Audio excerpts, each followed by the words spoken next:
మీ మోకాల నొప్పులకు ఎటువంటి సర్జరీ లేకుండా ఎపియాన్ పెయిన్ క్లినిక్ అందిస్తున్న అత్యాధునిక చికిత్స. అందరికీ నమస్కారం. నా పేరు మాధురి. మీరు చూస్తున్నది సుమన్ టీవీ నెట్వర్క్. మనలో ప్రతి ఒక్కరికి కూడా సొంతింటి కళ ఉంటుంది కదండి. మరి ఆ సొంతింటి కళ నెరవేర్చుకోవాలంటే ఎలాంటి పరిహార మార్గాలు మనం పాటిస్తే మన సొంతింటి కళ నెరవేరుతుంది? ఇలాంటి ఆసక్తికరమైన విషయాల గురించి మనకు తెలియజేయడానికి ప్రముఖ జ్యోతిష్య పండితులు బ్రహ్మశ్రీ నందిబట్ల శ్రీహరి శర్మ గురువు గారు. నమస్కారం గురువు గారు. వాగర్థావివ సంపృక్తౌ వాగర్థ ప్రతిపత్తయే జగతః పితరౌ వందే పార్వతీ పరమేశ్వరౌ ఆదిత్యాయ చ సోమాయ మంగళాయ బుధాయ చ గురు శుక్ర శనిభ్యశ్చ రాహవే కేతవే నమః. శృంగేరి జగద్గురు పీఠాధిపతులకి కంచి పీఠాధిపతులకి నమస్కారములు తెలియజేసుకుంటూ కార్యక్రమాన్ని ప్రారంభిద్దాం. గురుగారు, ప్రతి ఒక్కరికి కూడా సొంతింటి కళ నెరవేర్చుకోవాలన్న ఆశ తపన అందరికీ ఉంటుందండి. ఏళ్ళు గడుస్తున్నా కొంతమందికి ఏంటంటే అది కలగానే మిగిలిపోతూ ఉంటుంది. కొంతమంది ఏంటంటే వాళ్ళ భూములు ఏదైతే ఉన్నాయో అవి కబ్జాకి గురవుతూ ఉంటాయి. వాటిని న్యాయబద్ధంగా మన దగ్గరికి రప్పించుకోవాలంటే అసలు ఎలాంటి పరిష్కార మార్గాలు ఉన్నాయంటారు శాస్త్రంలో? ప్రధానంగా మీరు అన్నటువంటిది, ఇప్పుడు భారతదేశం స్వాతంత్రం వచ్చి ఇన్ని సంవత్సరాలు గడుస్తున్నా ఇప్పటి వరకు కూడా తమ సొంతింటి కళ అనేటువంటిది కలగానే చాలామందికి ఉంది. ప్రభుత్వము ఉచితంగా అందజేసే గృహ నిర్మాణ పథకాల మీద ఆధారపడ్డ వాళ్ళు ఇంకా ఉన్నారు. అయినప్పటికీ కూడా వాళ్ళకి సరైన న్యాయం దొరకట్లేదు. ఆ కళ మీరు అన్నట్టుగా కలగానే మిగిలిపోయింది. ఇంకొంతమంది వాళ్ళ ఆస్తిపాస్తులు వేరే వాళ్ళు కబ్జా చేసేస్తుంటారు. న్యాయబద్ధంగా కోర్టుల్లో పోరాటాలు చేసినా ఎన్నోసార్లు వాళ్ళు ఎదుటి వాళ్ళ బలానికి గురి అయిపోయి వాళ్ళు ఆశలు వదులుకొని ఆ కబ్జా అయిందని తెలిసి కూడా వదులుకున్న సందర్భాలు చాలామందికి ఉంటాయి. అలాగే వాళ్ళ ఇంట్లో ఏదైనా శుభకార్యానికి అవసరమయ్యో లేకపోతే ఇతరత్ర ఏ సంబంధించినటువంటి అవసరానికైనా వాళ్ళ ఉన్నటువంటి స్థలాన్ని కానీ ఇంటిని కానీ అమ్మదలుచుకున్నప్పుడు వాళ్ళకు అనుకున్నటువంటి రేటు రాకుండా ఇబ్బంది పడుతున్నటువంటి వాళ్ళు, బాధపడుతున్న వాళ్ళు చాలామంది ఉంటారు. అంటే ఏది ఏమైనా భూ సంబంధమైనటువంటి ఇబ్బందులు అనేటువంటివి ఉన్నప్పుడు మనకు శాస్త్ర ప్రకారము ప్రధానంగా దేవతా ఆరాధన చేసుకోమని చెప్పింది.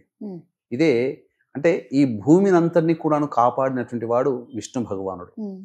కాబట్టి ఆ విష్ణు భగవానుడి 3వ అవతారమైనటువంటి వరాహస్వామి జయంతి రోజున ఎవరైతే వరాహస్వామిని శాస్త్రబద్ధముగా ఆరాధన చేస్తారో తప్పకుండా వాళ్ళకి ఆ వరాహస్వామి అనుగ్రహంతో వాళ్ళకి భూ సంబంధమైనటువంటి హక్కులు కానీ న్యాయబద్ధంగా రావాల్సినవి వస్తాయి. వాళ్ళ కళ నెరవేరుతుంది. వాళ్ళు సొంతింటి గృహప్రవేశం కూడా చేసుకోగలుగుతారు. అన్ని విధాలుగా ఆనందదాయకంగా జీవించగలుగుతారు. గృహమే కదా స్వర్గసీమ అని అన్నారు మన వాళ్ళు. కాబట్టి ఈ వరాహస్వామికి సంబంధించినటువంటి జయంతులలో అనేకమైనటువంటి సందేహాలు ఉన్నాయి. శ్రీరాముడు పుట్టినటువంటి శ్రీరామ నవమి రోజునే ఈ వరాహ జయంతి జరుపుకోవాలని కొంతమంది, లేదు భాద్రపద శుద్ధ తదియ రోజున వరాహస్వామి జయంతిగా జరుపుకోవాలని కొంతమంది బహుళం చైత్రపక్షము ఈ సంబంధించినటువంటి చైత్ర శుక్లపక్షంలో నవమి కదా, చైత్రమాసం కృష్ణపక్షంలో నవమి తిథి రోజున జరుపుకోవాలని కొంతమంది. ఏది ఏమైనప్పటికీ కూడాను శాస్త్ర గ్రంథాలు చెప్తున్నటువంటి ప్రకారము చైత్రమాసము కృష్ణపక్షము నవమి తిథి రోజున ఈ సంబంధించినటువంటి వరాహ జయంతిగా జరుపుకోమని శాస్త్ర ప్రకారం చెప్పబడింది. ఈ వరాహ జయంతి ఎప్పుడు వచ్చింది? ఈ యొక్క ఏప్రిల్ నెల 22వ తారీఖు రోజున వచ్చింది. ఇంకా అద్భుతమైనటువంటి విషయం ఏంటంటే ఈ వరాహ జయంతి రోజునే విష్ణు సంబంధమైనటువంటి నక్షత్రం శ్రవణ నక్షత్రం కూడా ఉంది. అంటే సంపూర్ణముగా విష్ణు సంబంధమైనటువంటి అవతారానికి ఉండవలసినటువంటి లక్షణాలన్నీ కూడా అందులో ఉన్నాయి. విష్ణు అనుగ్రహం కలిగిందంటే ఎందుకు? హిరణ్యాక్షుడు హిరణ్యకశిపుల వధ జరిపినటువంటి వాడు ఈ యొక్క విష్ణు భగవానుడు. తమ్ముడైనటువంటి హిరణ్యాక్షుణ్ణి వరాహ రూపం అవతారం. ఎందుకంటే హిరణ్యాక్షుడు ఈ భూమిని అంతటిని చాపకి లాగా చుట్టేసేసి పాతాళ లోకాన్ని తీసుకుపోయాడు. వరాహ అవతారం ఎత్తినటువంటి ఈ విష్ణు భగవానుల వారు తన యొక్క వరాహం అంటే ఈ కోరలు ఉంటాయి కదా, దాన్ని ఆ అంతటిని కూడాను భూమి లోపల దాకా పెట్టి చీల్చి ఆ భూమిని తన మూతి మీద నిలబెట్టినటువంటి వ్యక్తి. అందుకే వరాహస్వామి యొక్క చిత్రపటం వచ్చినప్పుడు ఆ స్వామి కోరల మీద ఈ భూమండలం ఉంటుంది. కాబట్టి ఈ భూమండలము అనేటువంటిది వరాహస్వామి మనకు అందించినటువంటిది.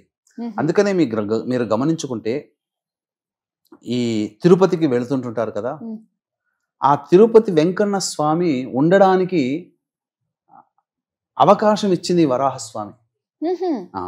ఆ 7 కొండలు ఉంటాయి కదా, అవునండి, తిరుమల కొండ మీద ఉన్నప్పుడు ఆ వరాహస్వామి అక్కడ ఉంటే, నేను ఇక్కడ కలియుగం అర్చామూర్తిగా వెలవబోతున్నాను కాబట్టి నాకు ఇక్కడ ఈ కొండ నాకు చాలా నచ్చింది, ఇక్కడ ఉండడానికి అవకాశం ఇస్తావా అని అంటే వరాహస్వామి ఒక ఆజ్ఞ తీసుకున్నాడు వెంకటేశ్వర శ్రీనివాసుడి దగ్గర నుంచి. నువ్వు ఎలాగో వెలుస్తావు, దేవతామూర్తివి, మరి నిన్ను చూడడానికి వచ్చినటువంటి భక్తులందరూ మొట్టమొదట నన్ను చూసిన తర్వాతనే నిన్ను చూసేటట్టుగా నువ్వు అంగీకరిస్తే నేను ఇక్కడ నిన్ను ఉండడానికి అంగీకరిస్తాను అని చెప్తారు. అందుకనే చక్రతీర్థం పక్కన భూవరాహస్వామి ఆలయం ఉంటుంది. చాలా మంది ఈ తిరుపతికి వెళ్ళినటువంటి వాళ్ళు చేసే తప్పిదం ఏంటంటే 300 టికెట్ కొనుక్కుంటారు, దర్శనానికి సమయం ఉంటుంది, ఆ సమయానికి ఉత్సాహంతో దర్శించుకోవాలనే తపనతో ఈ నియమాన్ని పక్కకు పెట్టి తెలిసిన వాళ్ళు తెలియని వాళ్ళు చాలా మంది డైరెక్ట్ గా వెళ్ళి స్వామిని దర్శించుకుంటారు. అలా దర్శించుకుంటే ఫలితం రాదమ్మా. అందుకనే భూవరాహ స్వామిని మొట్టమొదటి దర్శనం చేసుకోవాలి. కొండెక్కగానే చక్రతీర్థం దగ్గర స్నానం ఆచరించడం, లేదా కాళ్ళు చేతులు కడుక్కొని ఆ విధంగా, లేదా నీళ్లు నెత్తి మీద జల్లుకొని మొట్టమొదటి స్వామి వారి దగ్గరికి వెళ్ళి నమస్కారం చేసుకొని, నేను స్వామిని దర్శించుకోవడానికి వచ్చాను, నాకు అనుజ్ఞ ఇవ్వు వరాహస్వామి అని చెప్పి దండం పెట్టి అప్పుడు స్వామిని దర్శనం చేసుకోవాలి. ఇది చాలా మంది నిజంగా ఇలా చేయట్లేదు.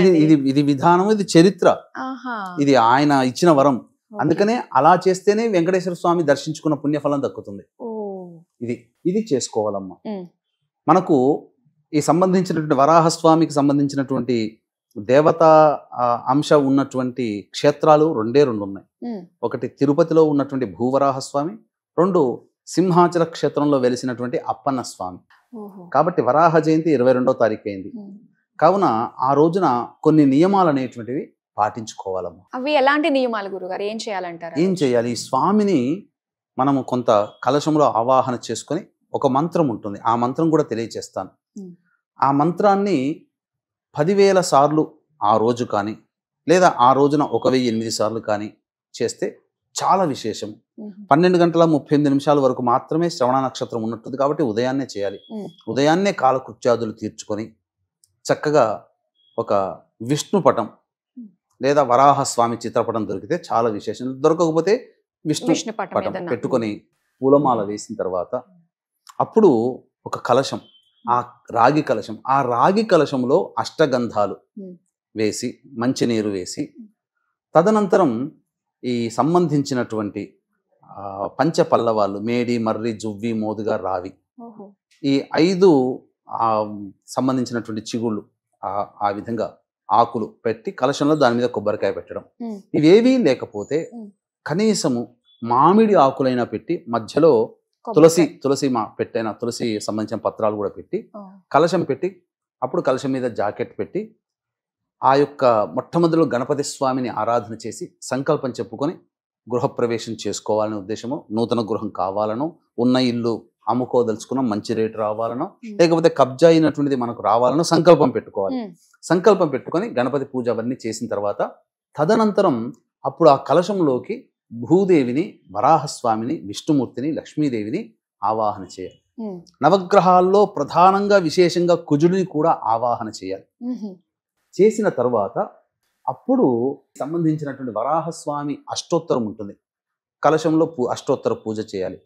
తదనంతరం ఇప్పుడు చెప్పబోయేటువంటి మంత్రాన్ని 10,000 సార్లు కానీ లేదా 1008 సార్లు ప్రారంభం చేసి ఆ దరిమిల 41 రోజుల పాటు విడవకుండా ప్రతిరోజు దీక్షగా ఈ సంబంధించినటువంటి మూల మంత్రాన్ని 1008 సార్లు ప్రతిరోజు చేయాలి. అంటే కలశాన్ని కూడా అలానే 41 రోజులు అవసరం లేదు. ఆ మొట్టమొదటి వరకు ఆ విధంగా కలశాన్ని పెట్టుకుంటే మంచిది. లేదా ఆధారభ్యత ఆ కలశాన్ని పెట్టి అందున ఆ మంత్రంని ఉపదేశం ఇచ్చినటువంటి ఇప్పుడు చెప్పబోయేటువంటి మంత్రాన్ని జపించడానికంటే ముందు ఒక ముడుపు కట్టాలి.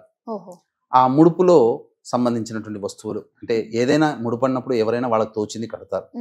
ఈ ముడుపుని నేను ఆ భూవరాహస్వామి తిరుపతిలో ఉన్నటువంటి క్షేత్రంలో కానీ సింహాచలంలో కానీ ముడుపు చెల్లించుకుంటాను నా కోరిక నెరవేరగానే అని చెప్పి ఆ వరాహస్వామి పేరు మీద ముడుపు కట్టాలి. తదనంతరం ఇప్పుడు చెప్పబోయేటువంటి మంత్రాన్ని తీసుకోవాలి, జపం చేయాలి. వీక్షించేటువంటి సుమన్ టీవీ ప్రేక్షకులకి గమనిక, ఈ యొక్క 26వ తారీఖు రోజున శనివారము ఉదయం 8:28 వరకు మాత్రమే త్రయోదశి తిథి ఉంది.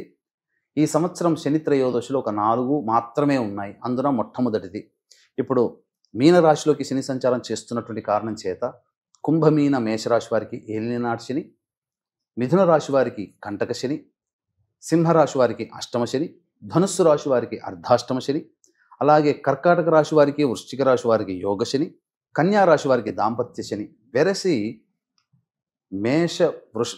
మేష మిథున కర్కాటక సింహ కన్య వృశ్చిక ధనస్సు కుంభ మీన రాశుల్లో జన్మించినటువంటి వారికి ఈ శనిదోష ప్రభావం ఉంది. కావున తెల్లవారుజామున 5 గంటలకి ఈ యొక్క కార్యక్రమం ఈ యొక్క రాశిలో జన్మించినటువంటి వారికి శనిదోష నివారణార్థమై శనీశ్వర హోమము, అఘోర పాశుపత మంత్ర హోమంతో పాటు వివాహం కాని అబ్బాయిలకి అమ్మాయిలకి సంబంధించినటువంటి హోమాది కార్యక్రమాలు మరియు అనారోగ్య సమస్యల నివారణకి సంబంధించినటువంటి హోమాలు అనేటువంటివి చేయించడం జరుగుతుంది. అవకాశం ఉన్న వాళ్ళు ఈ కార్యక్రమ తదనంతరం కాంటాక్ట్ చేసి మీ గోత్రనామాలు నమోదు చేసుకోవచ్చు.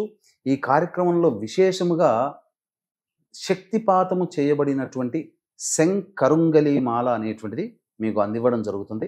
కాబట్టి ఇట్టి అవకాశాన్ని అందరూ వినియోగించుకోండి. మహాశక్తివంతమైనటువంటిది. కాలసర్పదోషాలు, తరతరాల సంబంధించినటువంటి తరాల నుంచి వస్తున్నటువంటి దోషాలు అవన్నీ కూడా తొలగిపోతాయి. ముఖ్యంగా వాహనాన్ని నడిపేటప్పుడు మీకు ఆకస్మిక ప్రమాదాలు, గండాలు కలగకుండా ఆ మాల ధరించిన వ్యక్తిని రక్షిస్తుంది అని చెప్పవచ్చు. ఇక ఆ మూలమంత్రం ఏంటంటేనమ్మా, అందరూ ఈ యొక్క మూలమంత్రాన్ని చక్కగా వినండి, రాసుకోండి. ప్రతిరోజు కూడా మీరు జపం చేయండి చెప్పినటువంటి విధంగా. ఓం శ్రీం భూవరాహాయ ధరణి ఉద్ధారకాయ నమః. ఓం శ్రీం భూవరాహాయ ధరణి ఉద్ధారకాయ నమః. ఓం శ్రీం భూవరాహాయ ధరణి ఉద్ధారకాయ నమః. ఈ నామాన్ని ఒక 1000 సార్లు జపం చేసి ఈ విధంగా 41 రోజులు కనుక చేయొచ్చు. వరాహ జయంతి రోజున 10,000 సార్లు చేస్తే ఆ మంత్రసిద్ధి లభిస్తుంది. అందరూ కూడా చేయొచ్చు. దీనికి కులమత భేదం అంటూ ఏమీ లేదు. ఇది సామాన్యమైనటువంటి నామము అయినా కానీ అమోఘంగా, అంటే మంత్రదీక్ష తీసుకోగలిగే నామము కాదు ఇది. అందరూ చేయదగినటువంటి నామము. కాబట్టి అందరూ సామాన్యం అంటే ఏదో పనికిరాందని కాదమ్మా. సామాన్యం అంటే నేను చెప్పే ఉద్దేశంలో కొన్ని ఉపాసనా మంత్రాలు గురువు దగ్గరనే తీసుకోవాలి. ఇది అందరూ చేయగలిగినటువంటి నామము అనే ఉద్దేశంతో చెప్పాను. కాబట్టి చక్కగా అందరూ దీన్ని పాటించి సత్ఫలితాలు పొందండి. ఈ యొక్క నామాన్ని జపించి ఎంతో మంది పూర్వకాలంలో తమ యొక్క గృహము అనేటువంటి కోరికను నెరవేర్చుకున్న వాళ్ళు ఉన్నారు. కాబట్టి మీరు కూడా ఈ యొక్క చక్కటి నియమాన్ని సశాస్త్రీయముగా పాటించండి. విశ్వాసం ఉంచి నమ్మకంతో చేయండి. మీ కోరిక నెరవేరుతుంది. నెరవేరగానే తిరుపతిలో ఉన్నటువంటి భూవరాహ స్వామికి కానీ, సింహాచలంలో వెలిసినటువంటి వెంకట అప్పన్న స్వామికి కానీ మీ ముడుపుని చెల్లించుకోండి. తప్పకుండా మీకు మంచి జరుగుతుంది. మీ మంచి జరిగితే నాకు చాలా సంతోషము. అవకాశం ఉంటే 26వ తారీఖు రోజున ఈ చెప్పినటువంటి రాశుల్లో జన్మించినటువంటి వారికి గోత్రనామాదులతో జరిగే శనిదోష నివారణ పూజల హోమాల్లో పాల్గొనే ప్రయత్నం చేయండి. ఇంకా మీకు మంచి జరుగుతుందని చెప్పవచ్చు. చాలా సంతోషం గురుగారు. అంటే ప్రతి ఒక్కరికి కూడా సొంతింటి కళ నెరవేర్చుకోవడానికి తాపత్రయపడుతూ ఉంటారు. దానికి 41 రోజుల దీక్షగా ఈ రోజు వరాహ జయంతి రోజు కనుక ప్రారంభించినట్లయితే ప్రతి ఒక్కరి సమస్య తీరుతుందని చాలా చక్కగా మాకు తెలియజేసినందుకు ధన్యవాదాలు. సర్వం శ్రీ ఉమామహేశ్వర పరబ్రహ్మార్పణమస్తు.